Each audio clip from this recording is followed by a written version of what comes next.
essence of the blessings keep me puzzled like enigma. My partner put me down with a stop bound or compressed chiba. My smoking flows like blissful musical notes from mysterious Jifa. On Halloween I pass it out to all the trick-or-treaters. In 1999 the Middle East will come nuclear bombers. So now law infamous blasting out with 60 bull and Pocahontas. Smoke out your lungs and powder your nose. We grabbing big bushes or something, we kicking, we breaking our season, we breaking our sticks and we breaking our cigars and make them all stick. 666 Mafia getting surrounded because we are out of this atmosphere with all the smoke in her eyes of bloody blood rushing and tears. Clouds on the right, on the left to the rear. Scarecrow me keep clouds of smoke flying out to mid lungs. Me keep the spices sprinkled down like a Cajun.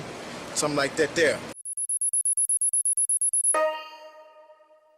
3-6 Mafia, Memphis, Tennessee, featuring DJ Paul, Juicy J, Lord Infamous, Crunchy Black, Coopsta, and Gangsta Boo.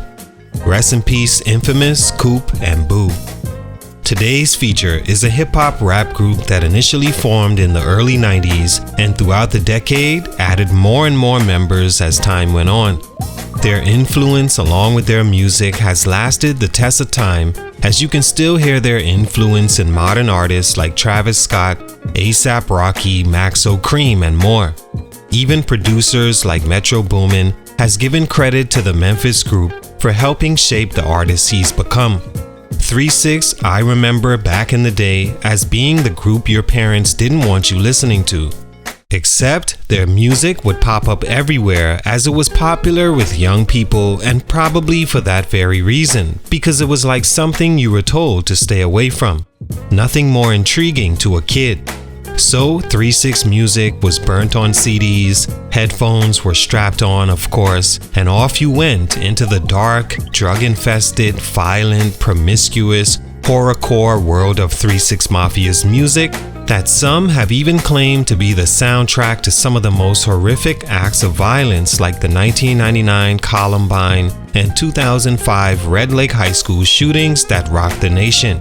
The thing about 3-6 Mafia was, although they may have not been your parents' favorite musicians or a bad influence to the impressionable, they were, if nothing else, different.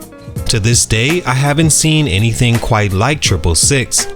Sure, artists have borrowed from them in different ways, like the aforementioned, and some artists have even come up in the same vein of their supernatural, demonic, and gothic way of making hip-hop. Original members and spawns like Project Pat, Lil White, and more all carried that sound while bringing their own versions of it that will probably never be seen in rap again.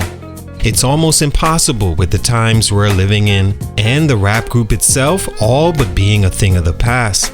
3-6 Mafia had a great run, even in 2006 winning an Academy Award, the first rap group to ever do so, becoming a group that's still recognizable in hip-hop 30 years later. But over the years, drug use, internal grievances, ego, money, and even death has all gotten in the way of 3-6 really becoming what they could have as artists. Legendary group, but for these reasons, their growth was stunted. Let's talk about it. Salute to Sleazy703 for this request. It's your boy JC Stunted Growth Music. Let's get it, man. This video is sponsored by Loops for Producers, the #1 site to get sounds for your production. Simply click the genre and product that catches your eye. On the product page, listen to the demos and choose the sound option you want to purchase. After purchase, you will receive the digital download to the email you provided. Unzip the file and drag and drop the sounds into your DAW. Let the creative juices flow. Loops for Producers, the #1 site for sounds. Take a minute to like, subscribe, and comment on who I should do next. 3-6 Mafia's story of how they came up has to be one of the more interesting I've seen in hip-hop groups. First off, DJ Paul, 3-6 founding member at 11 years old, already knew music was what he wanted to do. He took piano lessons, even with a deformed right hand, with his older nephew by 4 years, Lord Infamous, who was too, learning instruments like the bass and electric guitar. He was also an aspiring singer. Infamous and Paul pursued music together before learning of a guy up the street doing his own thing, rapping, singing, and working on becoming a DJ named Juicy J, 13 years old. The three worked on music together but remained solo artists With Infamous and Paul forming the group Serial Killers, music they would sell locally. Early teenagers with a talent and a dream.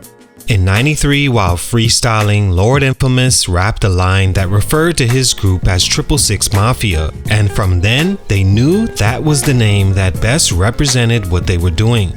They released their first album in 1995 and blew up in the 90s and again in the 2000s, but then what happened? Stunt number 1, it was the drugs. According to Juicy J, that is.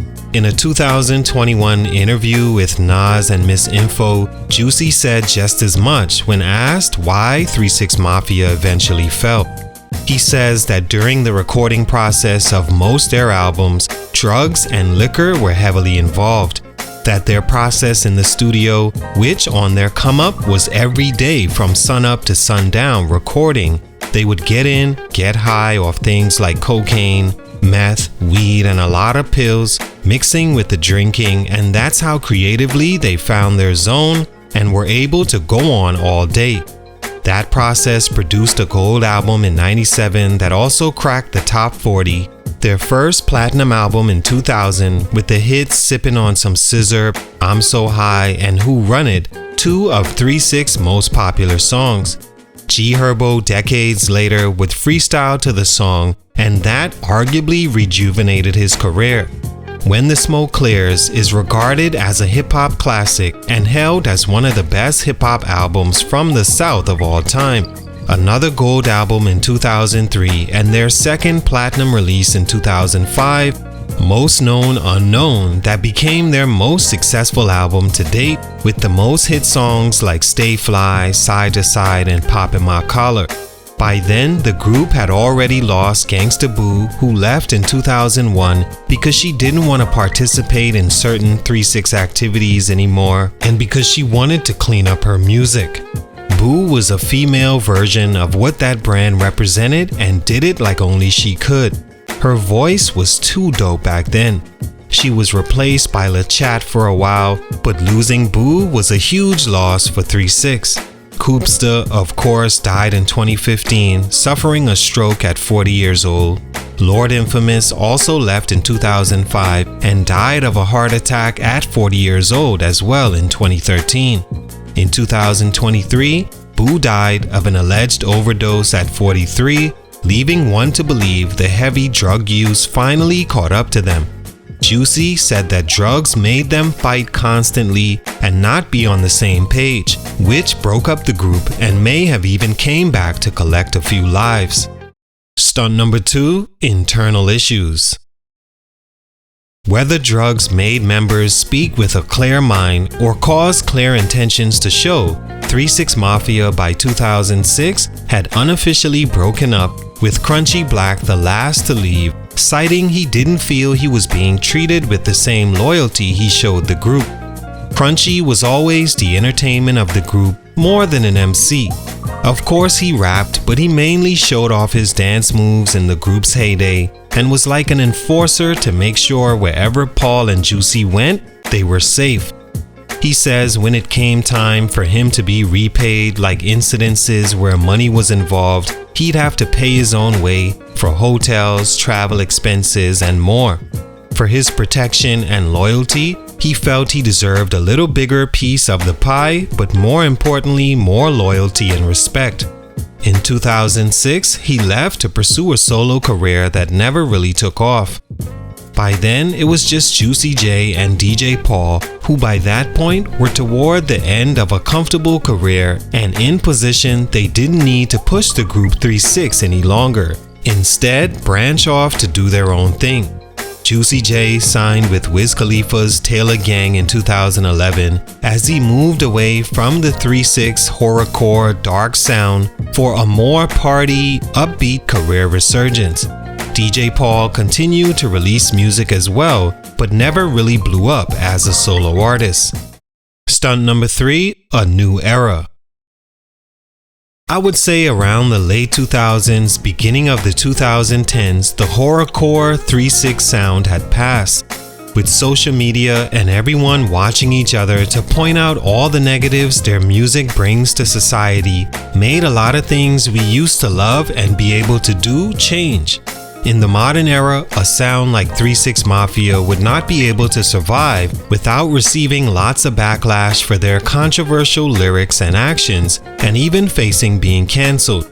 Juicy J emerged as the one artist from 3 6 that found a way to transition two eras after their prime because he committed to riding newer waves like the weed smoke culture most popular in music early 2010s and the party/turn-up vibe hip-hop flourished in at the same time.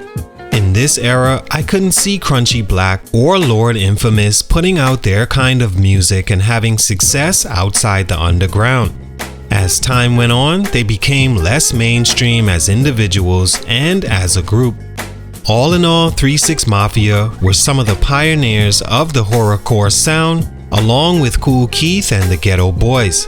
But 3 6 embodied that sound in name, look, and influence. Still legends in the game that had major success, but for these reasons, their growth was stunted. It's your boy JC Stunted Growth Music, and I'm out.